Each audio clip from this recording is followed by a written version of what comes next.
3 decks to talk about today that all put up either a 5-0. One of them won a competitive challenge. So keep that in mind. It's the second deck we're talking about today.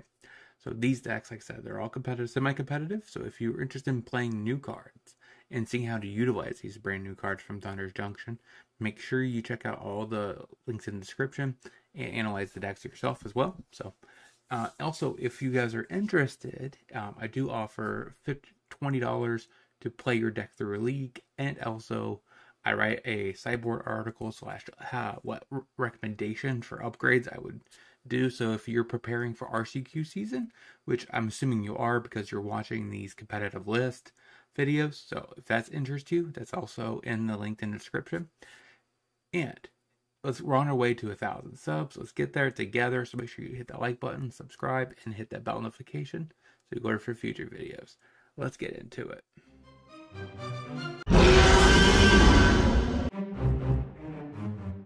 So the first deck I want to talk about is 4-color creativity. Normally I don't really care for these kinds of decks in general, but what really stood out to me, of course, is playing a dinosaur as a top end. How amazing is that? It's playing the brand new Tyrant. So you can creativity for 3 or 4 and get 3 or 4 of them things and then draw 3 or 4 cards, gain, I don't know, 9 life if you wanted. This version does, of course, play the Jeskai control version, right? With No More Lies, Lightning Helix, Dovin's Veto. So like it is a little bit more control-y than what I would prefer. But if you're interested in playing a sweet deck, featuring brand new cards and you want to play a little bit of control style, I do approve this version. So if you're interested in playing it, go ahead and try it. Sideboard though, we do have 2 Pick Your Poisons for Vein Ripper, 2 Dovin's Veto for the control matchup, also combo, 2 Rest in Peace for Phoenix and Fang, 2 Narsets for Phoenix and control potentially, 2 Lockdowns, 2 Sunfalls for aggro, 2 Hullbreaker Hordes for control, stuff like that. Where you kind of want to just, bounce their spells and make it where you have an uncounterable threat. I do gotta admit, like, the Tyrant does, is not as bad against control. Like, you're not actively, sad to cast something that ETBs and redraws a card. So I do think, like, in this particular case, like this deck, you're probably more likely to just cut your creativities, go up Dovin's Vetoes and the horrors, and just naturally just outdo your opponent than the good old-fashioned way against control. But if you have any comments and considerations for this deck, let me know down in the comment section. What a sweet deck. Let's get into the next list. Next on my list is a deck that won a challenge, I believe. And this deck picked up the brand new Caric. Now, I think Caric is really good in something like mono black, discard, waste not. It's essentially card advantage. And since you have so much discard, like they will become dead spells later on in the game. So it's kind of nice to have Caric, which just turns your, you could duress them, not technically aiming for the duress, right? But you just do it anyways, just to trigger a crime, just so you can flash back a potential fatal push, which is really powerful, especially against aggro decks, where they have their hand depleted, so it works twofold for you. So I do think Caric makes a lot of sense in this deck. Keep in mind it doesn't really work with Liliana, but it also works with Deadly Cover-Up, weirdly enough, but it kills your Caric, so it probably doesn't actually work.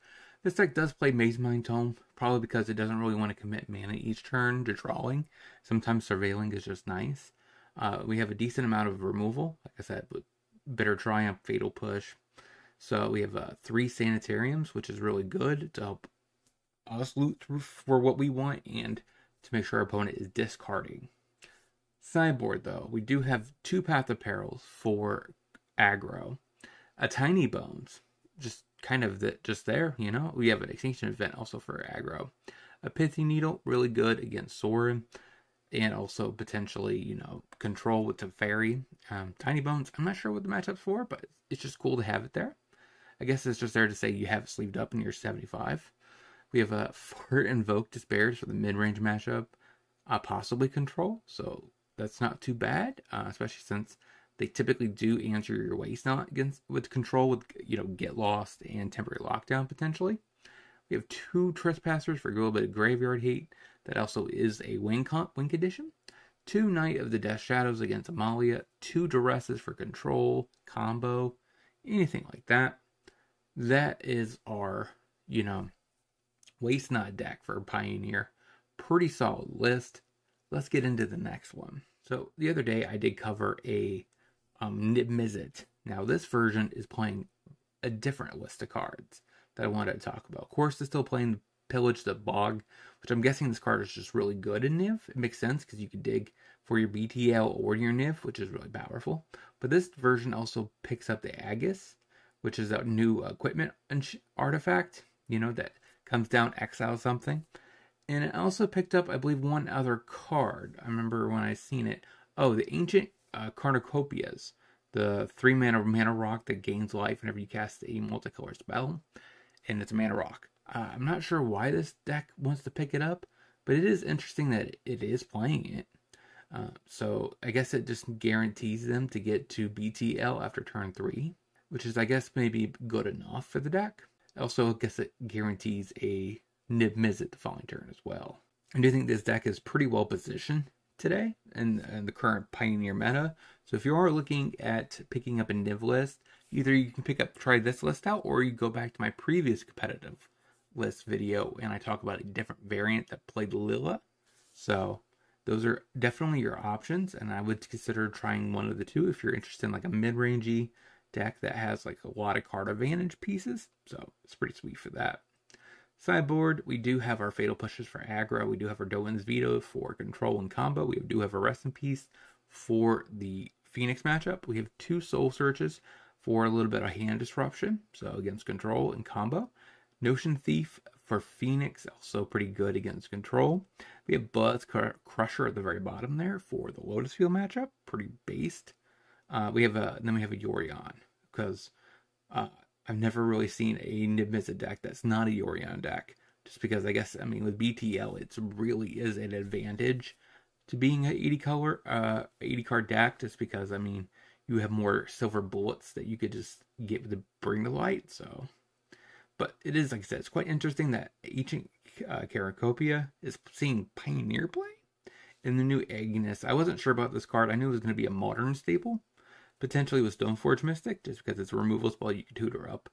But like I said, it's awesome. So if you're interested in Nib Mizzet, we have one more deck, which is a lot more spicy. So let's get into it. So last on my list is Insidious Roots, green-black.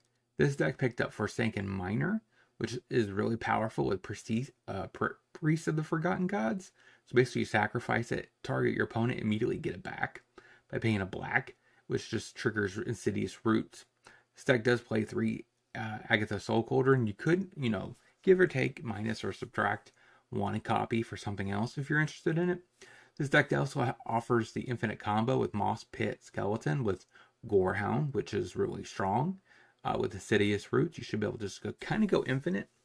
And like I said, we have a lot of synergies here with Deathrite Shaman that commit crimes. We have Miner, which is a reason to commit crimes, and then we have Fiend Artisan, which is just kind of an awesome card, and it's kind of an alternative win condition. So then we have 4 Tyvars to help trigger Roots, also get back our Priest, give it haste.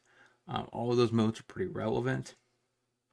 Sideboard, we do have 2 Dusk for the Amalia matchup, 3 Pick Your Poisons, good against Fable, good against Vein Ripper, 3 Fatal Pushes for aggro. We have 3 Thoughtseizes for the control matchup, 2 Damping Spheres for Lotus Field, and 2 Haywire Mites for a little bit of artifact and enchantment exile, and it gains a little bit of life. And it's really good, I guess, to get underneath the Soul Cauldron, which is the main reason why you play it. Just because you keep using the activated ability on any creature that gets a +1 counter. What decks did you guys like from this set of 4? Any of these decks you're considering picking up and trying out for the RCQ season in Pioneer? Let me know all that down in the comment section. Like I said, if you're interested in having some sideboard help or anything like that, let me know. You can either reach out to me by email in the description or my Discord channel that's in the description. And until next time, hopefully you guys have a great rest of your day. Talk to you soon.